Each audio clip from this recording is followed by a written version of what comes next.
Today,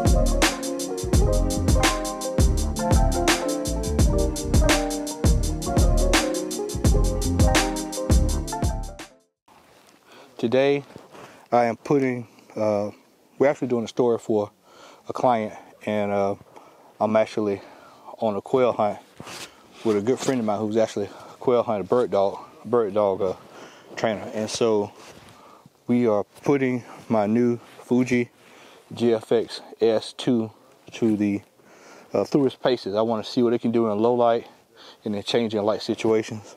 So I'm going to use this for a lot of my wide shots, close shots.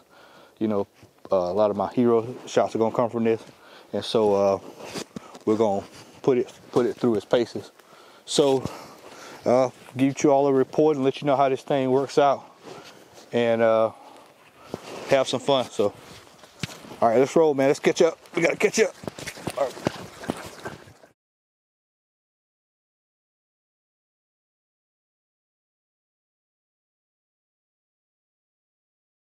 My name is Matt Odom. I am a commercial photographer, and I have worked with publications like Wall Street Journal, New York Times, National Geographic, and a host of others. Easy. All right.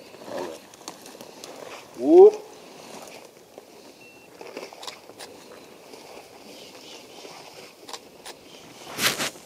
I have been a working photographer for 12 years. I want to say this. I think this year is year 12. Yeah, I think this is year 12. I know it's well over 10 years. I do know that. I started out in clubs. Started out doing family portraits, weddings, and then of course what I do now. Well, I got into photography because it was something that I wanted to do initially. When I was coming out of high school, I wanted to be do photojournalism, but because at the time it was a transition between from film to digital, it was just too expensive to take up. So I just kind of was like, well, I just kind of set it off to the side, and then I just decided to go to college and traditional stuff. I think I went to school for business administration, what have you. And so I ended up doing all that, business administration, working in radio, TV, and ended up back doing what I'm doing now. So we're in the perfect spot. We've got sun, if you want to pan over this way here. You've got sun coming in here. We've got spackle areas of shade, sun starting to rise up. It's probably about close to 10:30, 11 o'clock. And so this is prime real estate for me to try this out. I want to see how good the low light capability is in this. So when we hit these shadows, I'm trying to get shots so that I can see how far we can run, just push these shadows up in post. So we're going to go catch back up with the guys. I'm going to get a couple of wide shots, try to get them in the shade and see what we can come up with.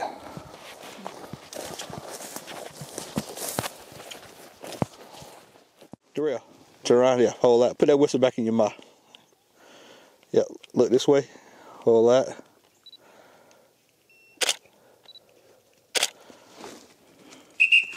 That's actually a good shot.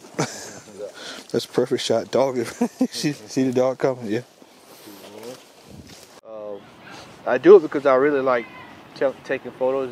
It's really easy for me. It's just something that I like doing. I always tell people, you get into photography, whatever you like to do, find something that you like to do that's something that doesn't feel like work. And so photography doesn't feel like work to me. And so I just really enjoy doing it. Everything's different. There's always different scenarios. I get to travel a lot.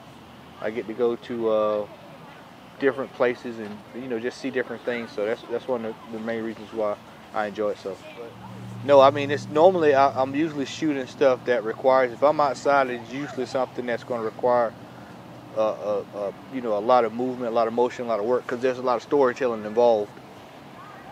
I mean, for instance, I do a lot of agriculture photography, and it's more the same in agriculture photography as well. And so a lot of times when I do agriculture photography, it's a lot of moving around and shaking and trying to go tell stories from different angles, and you've got different trials and sunlight, dapple sun, you got shade, everything's changing on a rolling basis. So it's kind of like that a lot of times when I shoot. Do anything that requires ag, industrial, what you saw yesterday, it's kind of almost the same. but there's always a different aspect to it, if that makes sense. I shoot for the New York Times a lot, so most people have seen my stuff. And most people that are photo editors, they all read New York Times, so they all know who I am. They'll go look, okay, this guy, you know, is Matt Odom.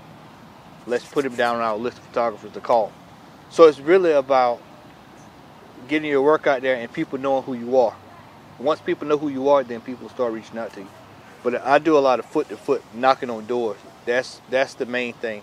You can get in front of people knocking on doors, you know. Then yeah, you'll make it pretty far, because a lot of people rely on email. But I'm a type of person where I'll go directly to the person's face, and that's what usually is the separator between me and everybody else.